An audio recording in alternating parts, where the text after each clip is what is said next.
Avant que cette vidéo commence, si t'aimes ce qu'on fait sur cette chaîne, n'hésite pas à liker, à t'abonner et à commenter en fin de vidéo. Bonjour à toutes et à tous, j'espère que tout le monde va bien. Aujourd'hui les amis, on se retrouve pour parler un petit peu de Hunter x Hunter. Togashi repart en pause, mais c'est pour le meilleur, il continue de bosser sur les 50 prochains chapitres. Alors, c'est pas spécialement de ça dont j'ai envie de parler aujourd'hui. Aujourd'hui, j'ai envie de me consacrer un peu à une intrigue en particulier de cet arc de la guerre de succession qui déchaîne les passions des fans, qui est sans doute l'intrigue la plus intéressante pour la plupart des gens, dont moi. Une intrigue qui environne le boss charismatique de l'araignée, le numéro 1 de la brigade fantôme, Kuroro Lucifer.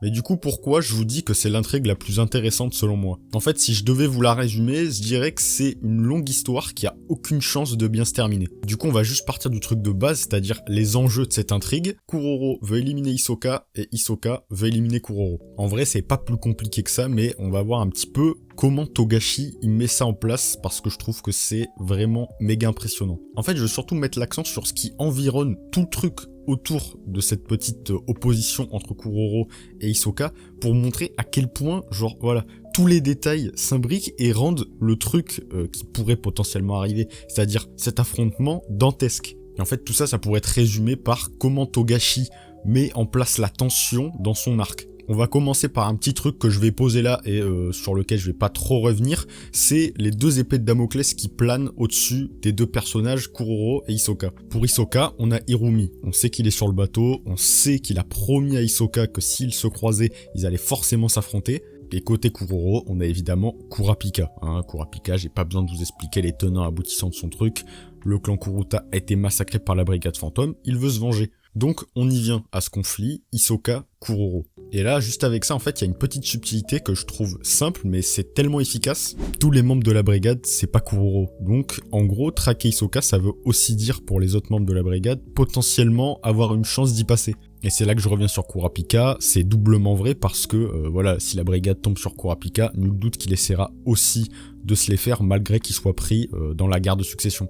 Ça, on va dire, c'est le postulat de base, mais du coup, je vais me reconcentrer un petit peu sur Kuroro en vous parlant un petit peu de ce qu'on sait actuellement de Kuroro. Bon, pour faire simple encore une fois, Kuroro, il recherche Hisoka et pour le capturer et l'éliminer pour de bon, il est aussi à la recherche d'une capacité qu'il dit être d'une grande rareté pour la stocker dans son livre, mais une des conditions pour ça, c'est de voler les 3 trésors de Kakin, ni plus ni moins. Et là, juste avec ce petit truc là que je viens de vous livrer, en réalité c'est des informations qui tiennent sur une page dans les scans, il y a déjà plein de questions qui se posent. Et du coup, on va commencer avec cette fameuse capacité que Kuroro recherche. On nous parle en fait d'un nouveau pouvoir, une condition pour faire évoluer le skill hunter de Kuroro. Alors du coup, quand j'ai lu ça, je vous avoue que ça m'a un peu fait penser à la flèche Requiem de Jojo. Et en fait, je vous parle de cette espèce de Requiem pour le skill hunter de Kuroro, mais en fait, on sait pas exactement en quoi elle va résider cette évolution. Et visiblement, c'est la deuxième possibilité qui va être choisie, parce que dans la trad que j'ai lue, en tout cas, on nous dit bien que c'est une évolution qui permettra de stocker cette capacité. Quelle est cette capacité que Kuroro recherche? Est-ce qu'il recherche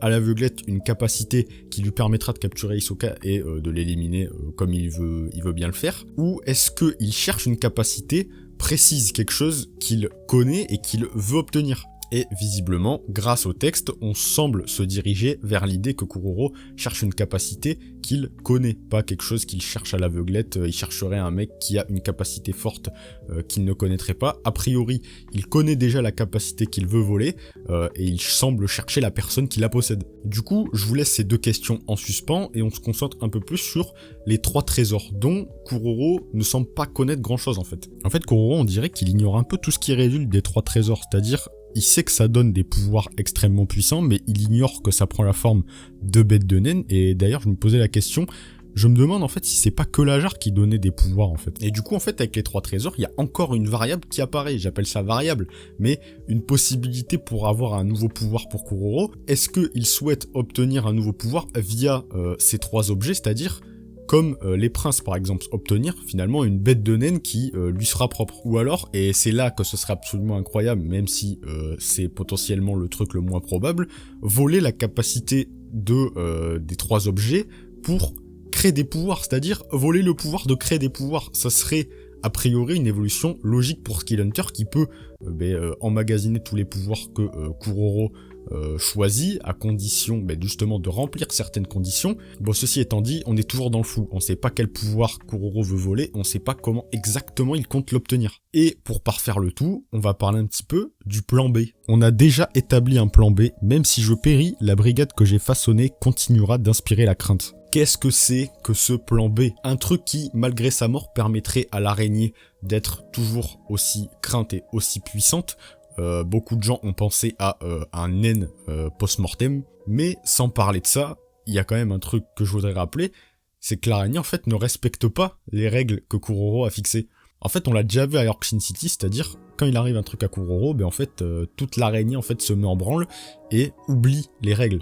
Donc si là pire que ça, il venait à mourir, aucun doute que la brigade va pas suivre les règles et foudra très certainement le bordel sur le bateau, mais Kuroro semble avoir un plan. Alors est-ce que le plan, a priori il dit on a établi un plan, donc j'imagine c'est en accord avec les autres membres. C'est pas un truc qu'il aurait décidé de lui-même tout seul, ou en tout cas je le pense. Et quand j'ai vu ça, je me souviens que je me suis un peu posé la question, est-ce que tout ça, c'est-à-dire chercher un pouvoir, essayer de voler les 3 trésors de Kakin, potentiellement croiser Kurapika, tous ces risques, est-ce que c'est pas un peu trop juste pour éliminer un seul homme? Parce qu'en fait, à entendre tout ça, on oublierait presque que c'est censé être un rôle, en fait, la brigade, une posture.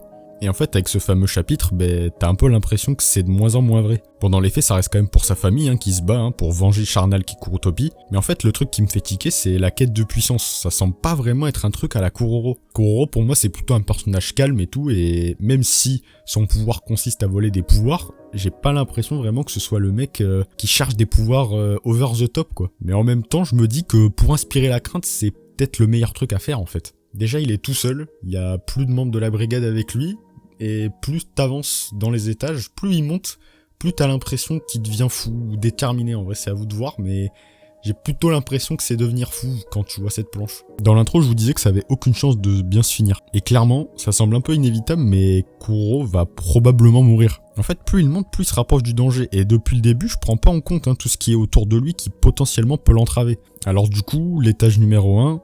pourquoi ce serait pas la fin du voyage pour Kuroro? Et même plus que la fin du voyage, ce serait la fin de sa descente aux enfers. Mais du coup, quelque part, je me demande si c'est pas ça qu'il veut. Une fin où il embrasserait complètement son rôle de méchant.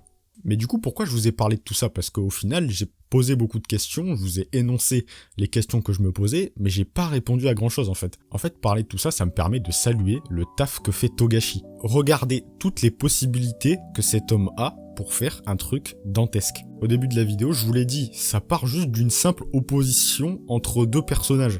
Et j'ai posé moult questions, vous voyez bien, il y a 40 000 choses qui se passent autour de tout ce que je vous ai raconté là. Je vous ai juste énoncé les questions que je me pose, mais autour de cette opposition Kuroro-Hisoka, il y a 40 000 choses qui se passent. Et malgré tout ça, il arrive quand même à rendre le truc cohérent. Honnêtement, t'as jamais l'impression que cette histoire entre Hisoka et Kuroro, il l'improvise. Genre vraiment, même quand on avait les flashbacks de la brigade fantôme, même si ça faisait longtemps qu'on n'avait pas de chapitre, le mec était là et ça semblait cohérent. Il y a je sais pas combien de points de vue dans cet arc et ça le rend hyper indigeste en réalité. Quand tu lis un scan de Hunter x Hunter, ça prend un moment parce que il y a énormément de texte, il y a énormément d'informations, beaucoup de personnages, il y a tout pour faire en sorte que les gens ne soient pas intéressés. Et pourtant, il arrive à faire en sorte que ce combat, qui n'est même pas encore arrivé, soit extrêmement intéressant pour le lecteur. Alors j'ai peut-être pas réussi à vous transmettre ce que je ressens vis-à-vis de ce truc-là, mais je salue la perf parce que je trouve ça incroyable.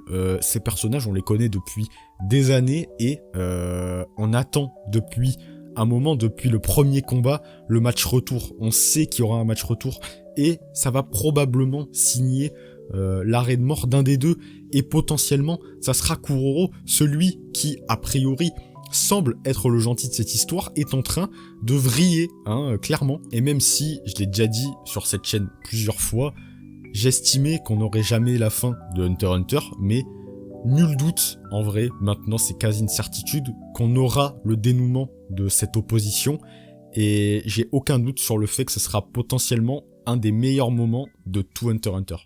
Voilà les amis, c'est très différent de ce qu'on a pu faire jusqu'à maintenant, mais pour parler d'Hunter x Hunter, je voyais pas d'autre façon d'en parler. J'espère que ça va bien rendre, puisque là, évidemment, au moment où je vous parle, je ne sais pas encore quelle tête aura cette vidéo, mais dans tous les cas, j'espère qu'elle vous aura plu. Je vous attends en commentaire, vous me dites, vous, ce que vous en avez pensé. Vous vous abonnez et vous mettez la cloche pour ne pas louper les prochaines sorties vidéo sur la chaîne. Les réseaux sont dans la description. Et moi, je vous souhaite une très bonne journée, soirée, car je ne sais pas quand c'est que vous regardez cette vidéo. Et à la prochaine tout le monde. Ciao.